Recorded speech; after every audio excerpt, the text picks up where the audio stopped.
line up with what I'm traditionally considering, which is full moon, last quarter, new moon, first quarter. Okay. For us, all right, we'll start with the dark nights of the moon, because for us, we kind of considered, for want of a better word, when we're talking about it, the beginning point of the cycle. How's that? And it's a 3-day period where you don't see the moon is there. It's just in shadow, as it were. It's not visible in our sky. Or to the converse, it's full of dark. Yeah, it's full of dark, okay? And it's a 3-day period, and you have the actual day where it is the dark night of the moon is that second, right in the middle day. All right. Okay.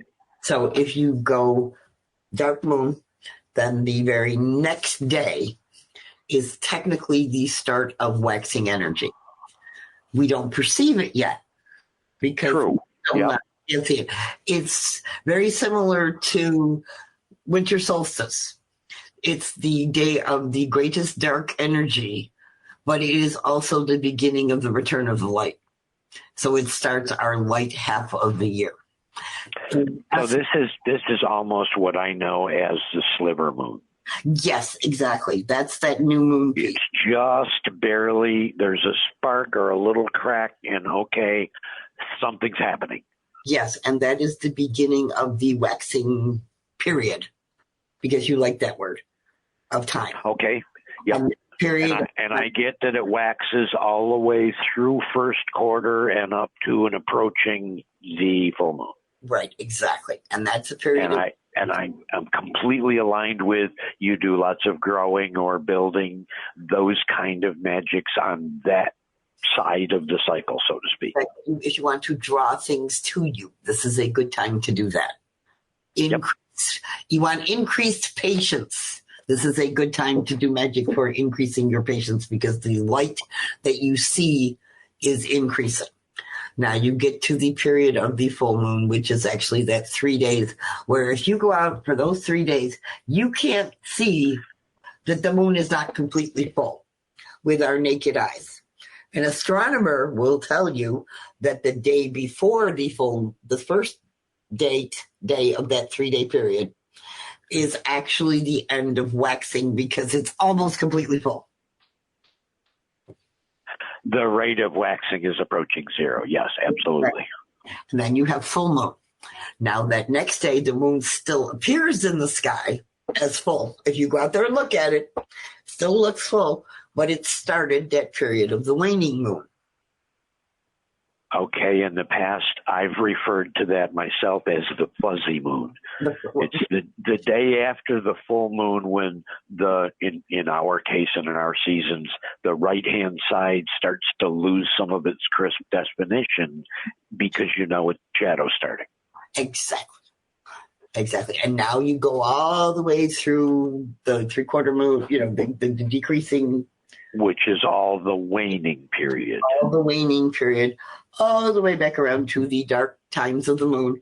And that day before the full dark is actually the end of the waning. Okay.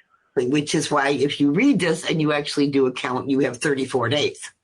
But there's some overlap in there of what... Well, yeah, you're overlapping a day at both ends, so there's 4.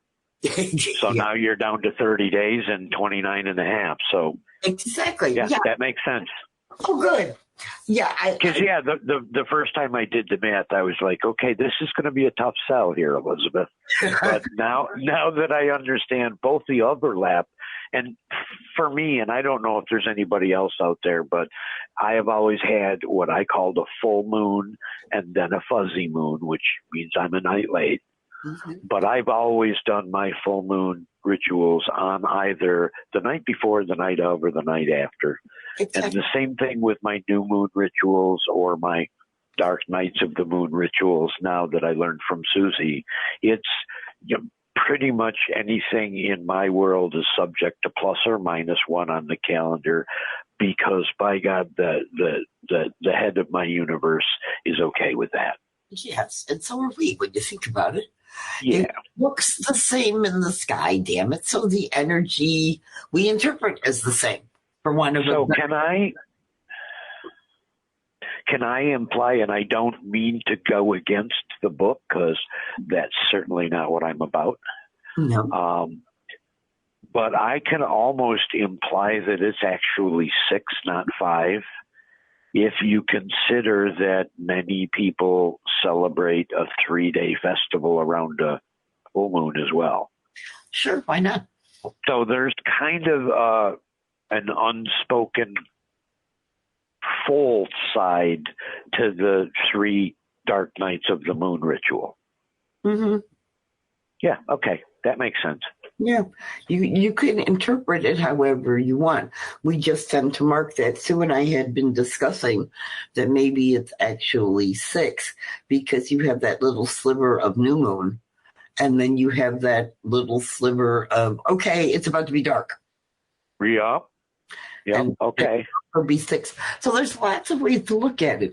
The point is, though, you have all of this available energy, and acknowledge it and embrace it and work with it however you choose to do so. And one of the best ways to start is just watch the moon every night. Yeah, that's what I've been practicing myself. And like we mentioned in the talk we had earlier about Esbats, I'm going to come away from this much more aware that, hey, Dave, there's a moon state every night, not just on those 4 cardinal points that you're used to reserving all your moon work for. Yeah, exactly. And it's very freeing because have you ever noticed there are times you plan to work magic on a full moon and the world of the mundane 5 days and you're like, I missed it because, I'm in the emergency room because the kid fell off the bike kind of thing. And then so stuck with the idea it has to be full moon that they don't do it or they wait a month when they don't have to. Yeah, no, that to me would be a bit extreme. But it's funny that you mention it that way because on the full moon, if I can at least glance out the window at the moon once and acknowledge that I saw the full moon, then if I do the ritual 2 nights later, it's okay. It's still valid for me, even if I have to peek out the window of the emergency room to see the moon, Oh, no, I understand completely. But there are people who, I don't want to say are rigid, but have been taught that that's how this works. And it's so much more of a cycle than a clicker. Yes, exactly. And like we said, that whole moon thing, it is a continuous cycle. Sure. And it's much shorter term, which is why most witches don't do magic per se at like Sabbats and equinoxes or the cross quarters or whatever, because you can, but the results take longer. And those are more of a celebration as opposed to a working. At least to me, they are. Exactly. And they're more of a festival of Beltane than, I'm going to do some super serious magic on Beltane. Exactly.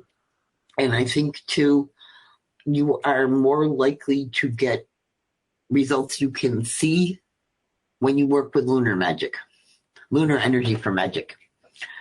You can do magic during like a solstice or an equinox, but it tends to be for something that is going to take a long time to manifest. Well, yeah, that's long-term subtle things. Sure, yeah, absolutely. Subtle. Moon magic tends to be, okay, I need this, or I need to get rid of this now. Not 6 months from now at the next solstice kind of thing. So we are more like... Not for nothing, we could follow this analog right along the progression and say there's no reason that we can't leverage the different times of the day. Oh, please. There are people... and do year or seasonal, but then monthly, but then daily even. So I love the sort of recursive idea there or fractal.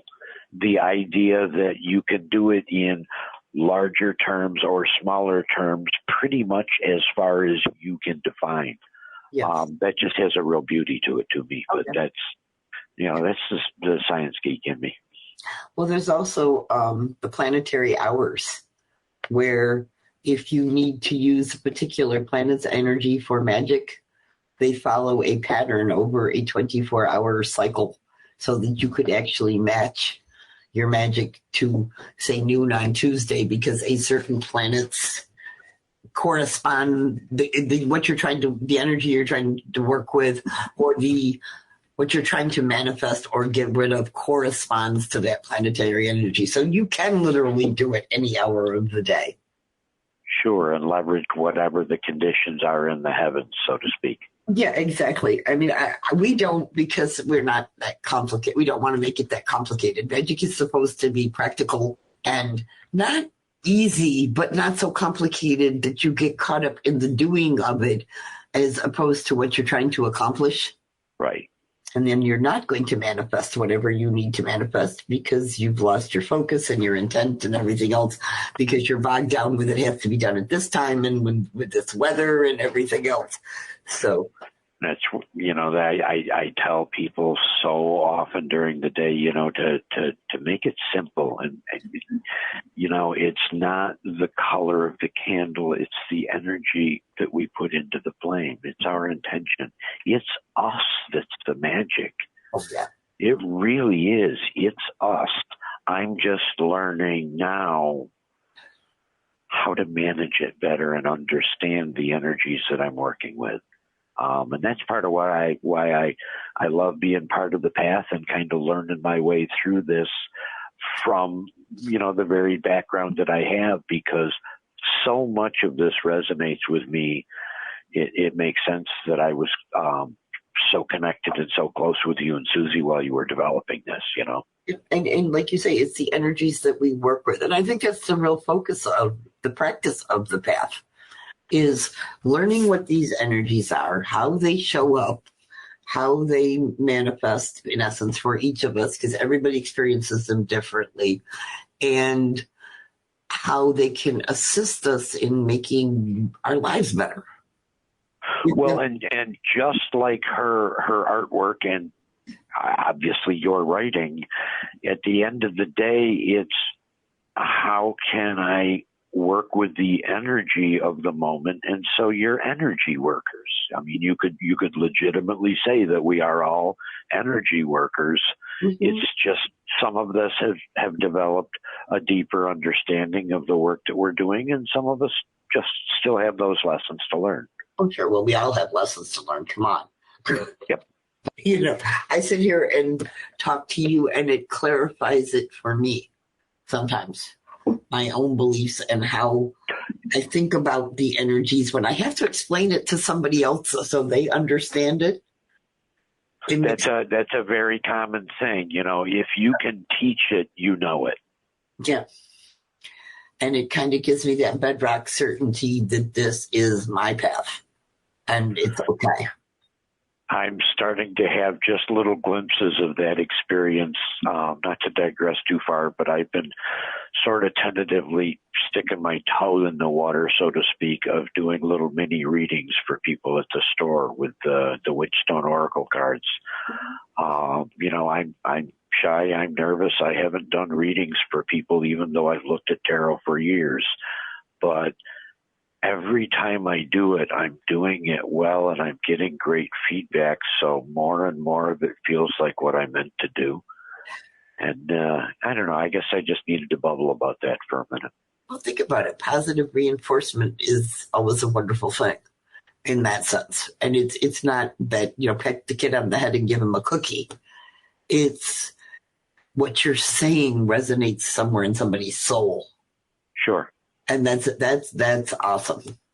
It's a confirmation that what you are doing works. Yeah. It's the most basic level. It works. Yeah.